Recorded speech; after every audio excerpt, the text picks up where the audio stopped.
பிதாவாகிய கடவுளாலும் குமாரனாகிய கிறிஸ்து இயேசுவாலும் உங்களுக்கு கிருபையும் சமாதானமும் உண்டாவதாக. நித்திய வெளிச்சம் தொலைக்காட்சி வழியாக உங்களை சந்திப்பதிலே நான் மகிழ்ச்சி அடைகிறேன். அன்புக்குரியவர்களே, இந்த நாளிலே உங்களோடு நான் சொல்ல விரும்புகிற ஒரு காரியம் யோவான் சுவிசேஷம் 15வது அதிகாரத்தின் 4வது வசனம். அதிலே அது இப்படி சொல்லப்பட்டிருக்கிறது: என்னில் நிலைத்திருங்கள், நானும் உங்களில் நிலைத்திருப்பேன். Abide in me as I abide in you. நான் உங்களில் நிலைத்திருக்கிறது போல நீங்களும் என்னில் நிலைத்திருங்கள். ஆண்டவர் இயேசு சொன்ன ஒரு வார்த்தை.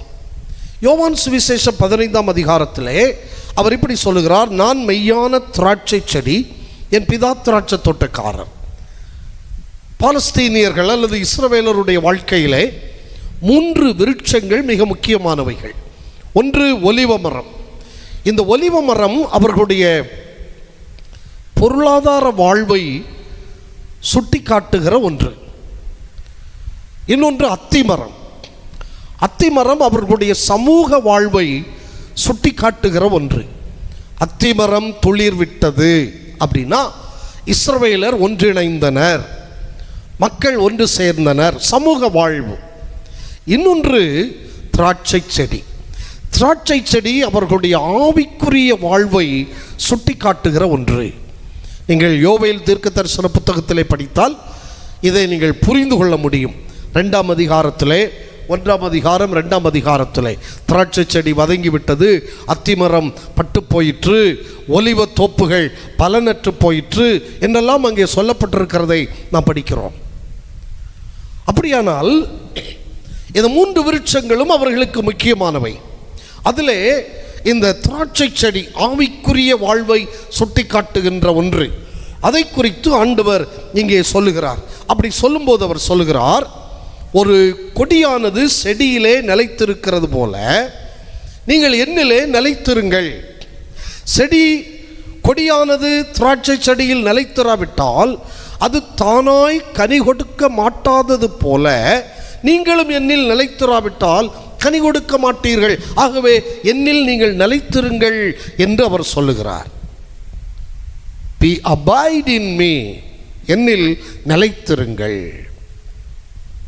நிலைத்திருத்தல் என்பது என்ன? விட்டு விலகாதிருத்தல், இணைந்திருத்தல் அல்லது பின்தொடர்தல் என்றெல்லாம் சொல்லலாம். பின்தொடர்தல், இணைந்திருத்தல், விட்டு விலகாதிருத்தல். ஒருவரில் நிலைத்திருக்க வேண்டுமானால் அவரை குறித்து நாம் அறிந்திருக்க வேண்டும். அப்படி அறிந்திராதபடி ஒருவரிலே நாம் நிலைத்திருக்க முடியாது. யாரோ ஒருவரை நாம் பின்பற்றவோ, யாரோ ஒருவரிடத்தில் இணைந்திருக்கவோ நாம் விரும்ப மாட்டோம். மணமகன் மணமகள் தேடுகிற போது விசாரிக்கிறார்கள் எப்படி என்று.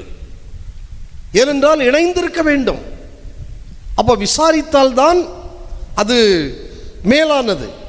விசாரிக்காமல் அறியாமல் எதையும் செய்வதில்லை. அப்படியானால் ஒருவரில் நிலைத்திருக்க வேண்டுமானால் அவரை குறித்து அறிந்திருக்க வேண்டும். இயேசு சொல்லுகிறார், என்னில் நிலைத்திருங்கள். இயேசுவில் நிலைத்திருக்க வேண்டுமானால் இயேசுவை குறித்து அறிந்திருக்க வேண்டும். இயேசுவை பின்தொடர வேண்டுமானால் இயேசுவை குறித்து அறிந்திருக்க வேண்டும். அறிதல் பலவிதம். விசாரித்து அறிதல், அனுபவித்து அறிதல், இதெல்லாம் இருக்கிறது. இங்கே நாம் ஆண்டவரை அனுபவித்து அறிய வேண்டும். இயேசுவை அறிகிற போது அது நமக்கு நித்திய ஜீவன். யோவான் சுவிசேஷம் 17வது அதிகாரத்தின் 3ஆம் வசனம் சொல்கிறது, ஒன்றான மெய் தேவனாகிய உம்மையும் நீர் அனுப்பினவராகிய இயேசுவையும் அறிவதே நித்திய ஜீவன் என்று இயேசு அங்கே சொல்லுவதை நாம் கவனிக்கிறோம். இயேசுவோடு சேர்ந்திருப்பது அது எத்தனை பாக்கியம், எத்தனை ஆனந்தம், எத்தனை மகிழ்ச்சி.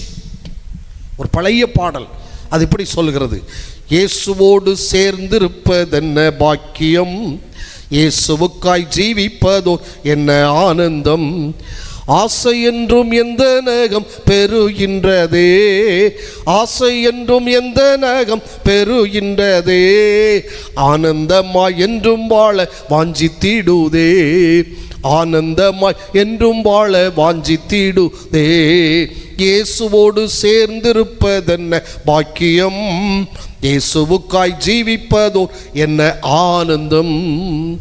இயேசுவை நாம் அறிந்திருக்கிறோமா? எப்படி அறிந்திருக்கிறோம்? 3.5 ஆண்டு காலம் சீடர்கள் இயேசுவோடு இருந்தார்கள். ஆனால் அவரை அறிய வேண்டிய விதமாய் அவர்கள் அறியவில்லை. லூக்கா 24 அதிகாரம் 16வது வசனத்திலே நான் படிக்கிற போது, உயிர்த்தெழுந்த இயேசு எம்மாவுக்கு போகிற 2 சீஷர்களோடு நடந்து போகிறார். But their eyes were kept from recognizing him. ஆனால் அவர்களுடைய கண்கள் அவரை இயேசு என்று அறியவில்லை. அவரை அறியாமல் யாரோ ஒரு வழிப்போக்கர் என்று நினைத்து அவர்கள் பேசிக்கொண்டே போனார்கள். மத்தேயு 14 அதிகாரம் 26வது வசனம். கடலிலே இயேசு நடந்து வருகிறார். அவர்கள் ஆவேசம் என்று அலறினார்கள். இயேசுவை அறியவில்லை. They were terrified and said, it is a ghost. அது ஒரு ஆவேசம் என்றார்கள். இயேசு என்றவரை அறியவில்லை. யோவான் 20 அதிகாரம் 9வது வசனம். அவர் மரித்தோரிலிருந்து எழுந்திருக்க வேண்டும் என்கிற வேத வாக்கியத்தை இன்னும் அறியாதிருந்தார்கள். யோவான் 20 அதிகாரம் 14 வசனம். மரியாள் அவரை இயேசு என்று அறியாதிருந்தாள். 15 வசனம். தோட்டக்காரன் என்று எண்ணினாள். சமாரியா பெண். யோவான் 4 அதிகாரம். நீர் யூதனாயிருக்க என்று அவள் ஆரம்பிக்கிறாள். நீர் யூதன். 10வது வசனத்தில் கேட்கிறவர் இன்னார் என்று அறிந்திருந்தாயானால் என்று ஆண்டவர் சொன்னபோது, அவள் அடுத்து அவரை குறித்து சொல்லும்போது சொல்லுகிறார், ஆண்டவரே நீர் தீர்க்கதரிசி என்று காண்கிறேன். 19வது வசனத்தில். பின்னால தான் அவள் சொல்லுகிறாள் 28, 29 வசனங்களில், அவரை வந்து பாருங்கள், அவர் கிறிஸ்து தானோ. Come and see him. அவரை வந்து பாருங்கள். Maybe he is the Christ. ஒருவேளை அவர் கிறிஸ்துவாக இருக்கலாம். வந்து பாருங்கள். அப்படியானால் நாம் அவரை எப்படி அறிந்திருக்கிறோம்? எப்படி அறிந்திருக்கிறோம்?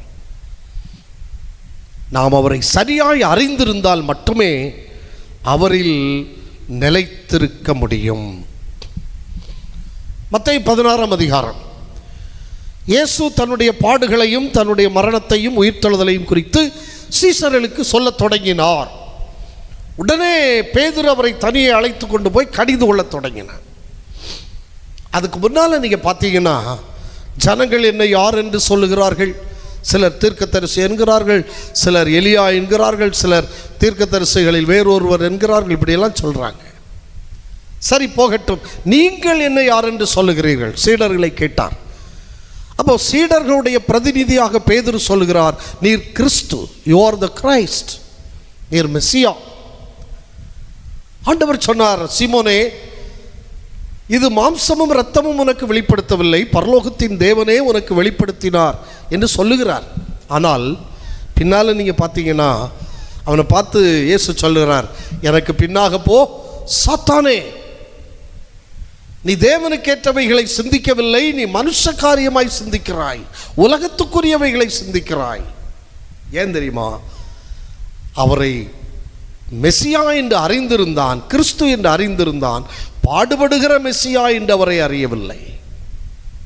அற்புதம் செய்கிறவர், மாயாஜாலம் காட்டி பெரிய சீமானாய் மாறுகிறவர், அப்படியே அவன் எண்ணி இருக்கக்கூடும்.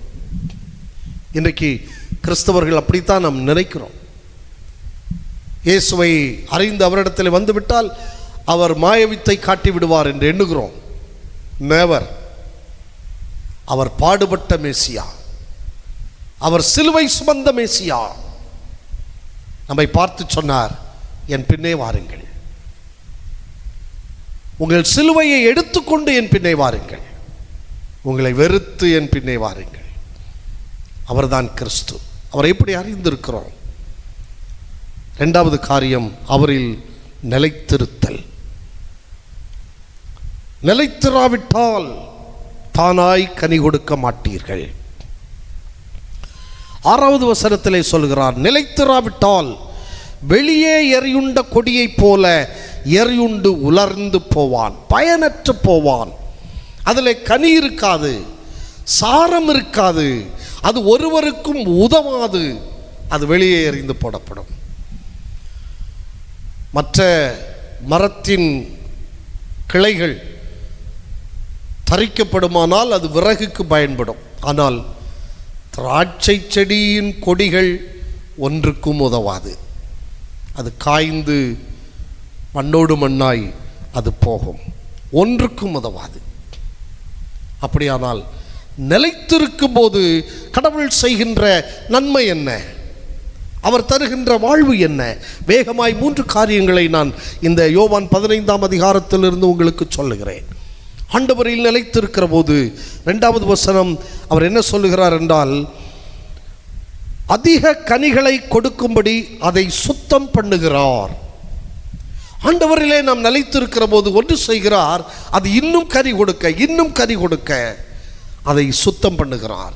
ஆங்கிலத்திலே ப்ரூன்ஸ் என்கிற ஒரு வார்த்தை உபயோகப்படுத்தப்பட்டிருக்கிறது. அப்படியானால் வெட்டி விடுகிறார், வேண்டாதவைகளை வெட்டி விடுகிறார், புடமிடுகிறார்.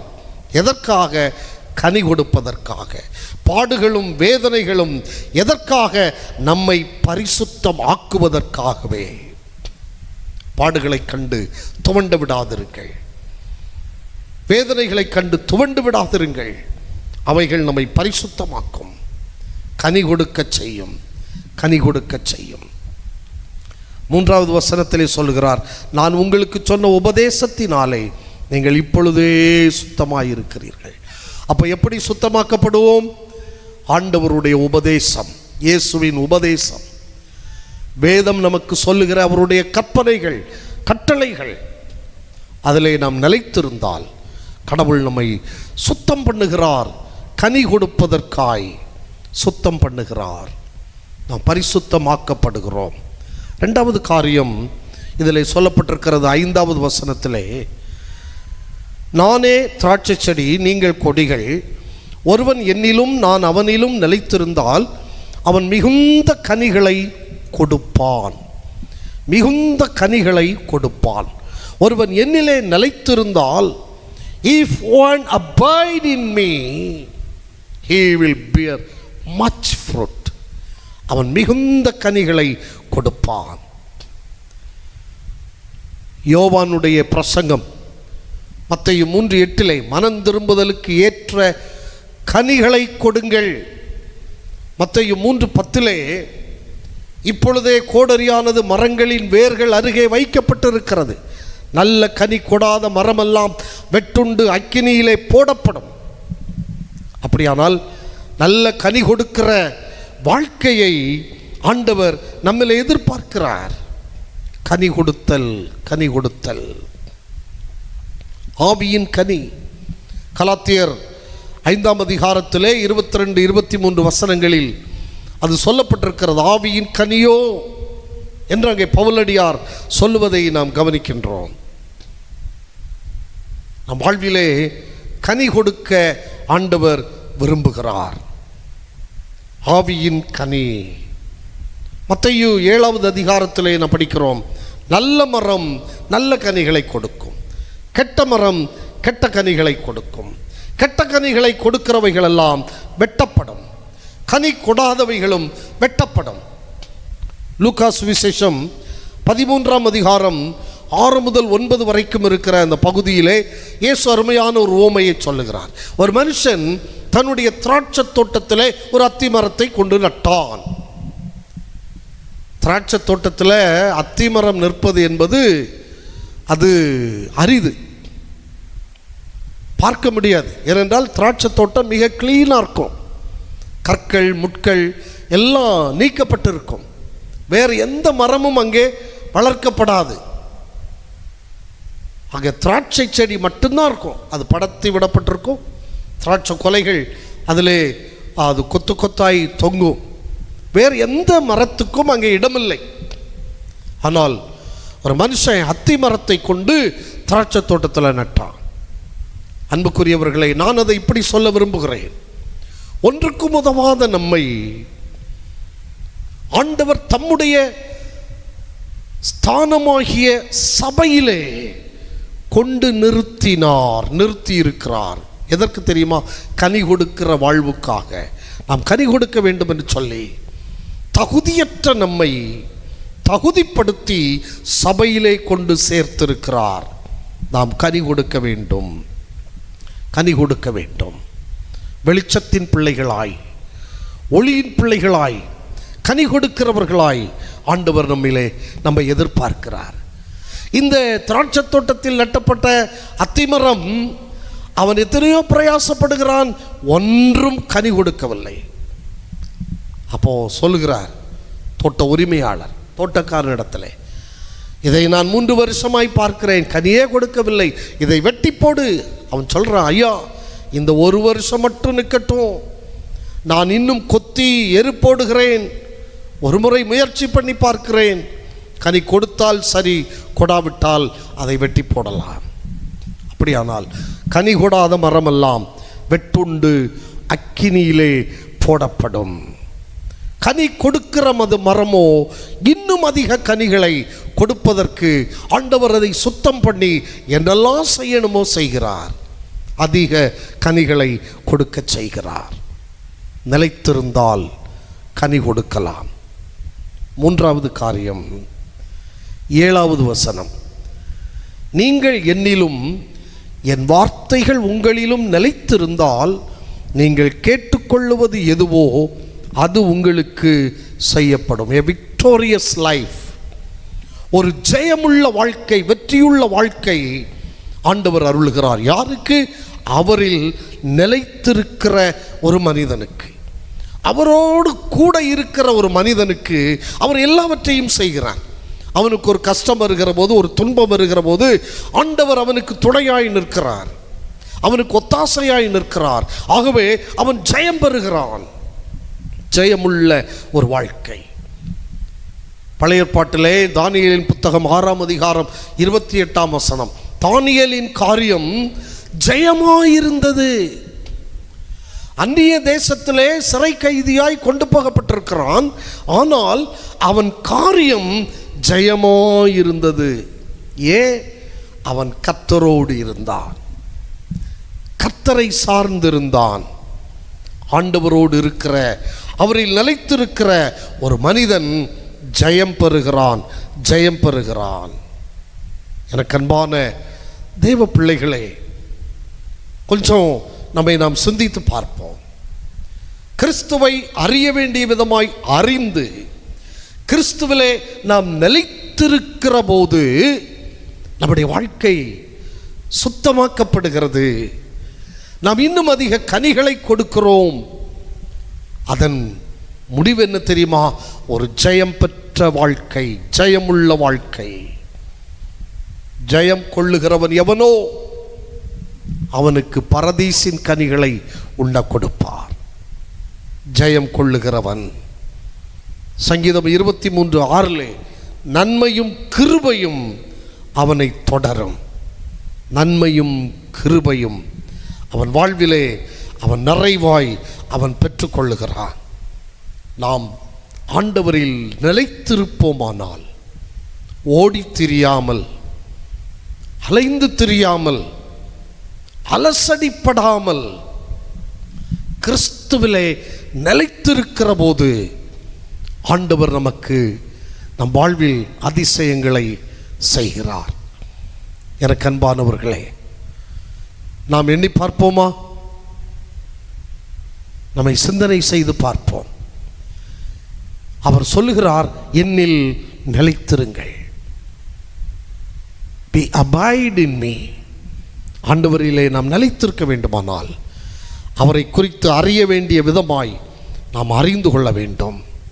ஆண்டவரிலே நிலைத்திருக்க வேண்டுமானால் நாம் அவரை பின்தொடர வேண்டும், அவரை பின்தொடர வேண்டும். அப்படி பின்தொடர்கின்ற போது, அவரிலே நிலைத்திருக்கின்ற போது அவர் நம்மை சுத்தம் பண்ணுகிறார், பரிசுத்தமாக்குகிறார், தீமைகளை களைந்து போடுகிறார். ஒரு பாடலில் என்ன பாடுவோம் அல்லவா? கிளை நறுக்கி களை பிடுங்கி நம்மை கனிதரச் செய்கிறார். புது கனிகள், அதிக கனிகள் நாம் கொடுப்பதற்கு ஆண்டவர் நமக்கு உதவி செய்கிறார். லூக்கா சுவிசேஷம் 19ஆம் அதிகாரம்.